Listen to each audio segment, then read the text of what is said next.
Question number 21. চিত্রানুসারে Q ভেক্টরের উপরে P ভেক্টরের লম্ব অভিক্ষেপ অপশন ক, অপশন খ, অপশন গ, অপশন ঘ। তো লম্ব অভিক্ষেপ কিভাবে বের করতে হয় সেটা আমরা জানি। যে মনে করো এটা হচ্ছে একটা ভেক্টর, এটা পি ভেক্টর অপশনে দেওয়া, অপশনে একটা কিউ ভেক্টর দেওয়া আছে, এটা হচ্ছে কিউ ভেক্টর আর এটা হচ্ছে পি ভেক্টর, এদের মধ্যবর্তী কোণ হচ্ছে থিটা। লম্ব অভিক্ষেপ কি?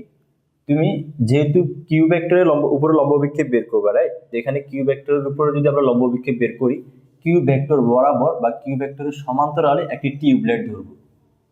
এটা একটা টিউবলাইট। যদি টিউবলাইটটা আমি জ্বালাই দেই তাহলে কি হবে? এভাবে রশ্মি আসবে। এখান দিয়ে তো রশ্মিগুলো তো আসতে পারবে না, এতটুকু পর্যন্ত রশ্মি আসতে পারবে না, এই ভেক্টরটা এটাকে ব্লক করে দিবে। তো শুধুমাত্র এতটুকু অংশ কি দেখা যাবে? ছায়া দেখা যাবে না। এটাকে বলা হয় কিউ ভেক্টরের উপরে পি ভেক্টরের লম্ব অভিক্ষেপ। এখন এই লম্ব অভিক্ষেপটা আমরা কিভাবে বের করব? তো এটা হচ্ছে কিউ ভেক্টর আর এটা হচ্ছে পি ভেক্টর।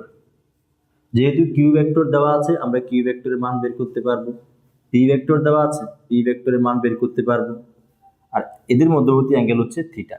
এখান থেকে আমরা একটা লম্ব ড্র করে দিই। যদি লম্ব ড্র করে দিই তাহলে আমরা কি পাবো?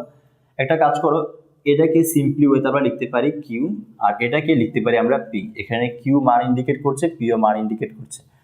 তো এখান থেকে আমরা যদি এই সমকোণী ত্রিভুজটা নিয়ে আসি আমরা কি লিখতে পাবো?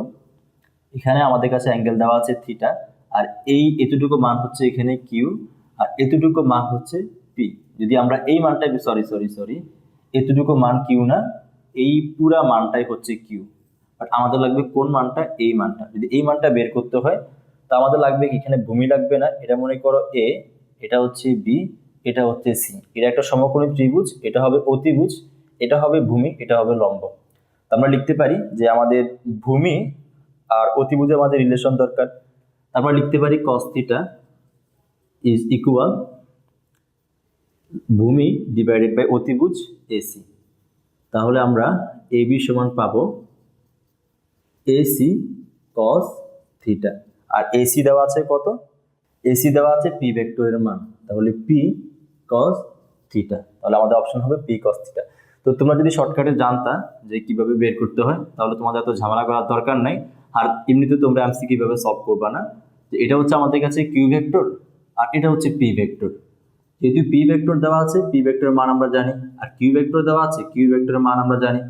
আর এটাকে সিম্পলি ওয়েতে লেখা হয় কিউ, এটাকে সিম্পলি ওয়েতে লেখা হয় পি, অ্যাঙ্গেল হচ্ছে থিটা। তো এটা হচ্ছে আমাদের কাছে কি? পি cos থিটা আর এটা হচ্ছে পি sin থিটা। তো এটাই অপশন কারেক্ট। আর তাহলে কোন অপশন কারেক্ট? অপশন খ কারেক্ট।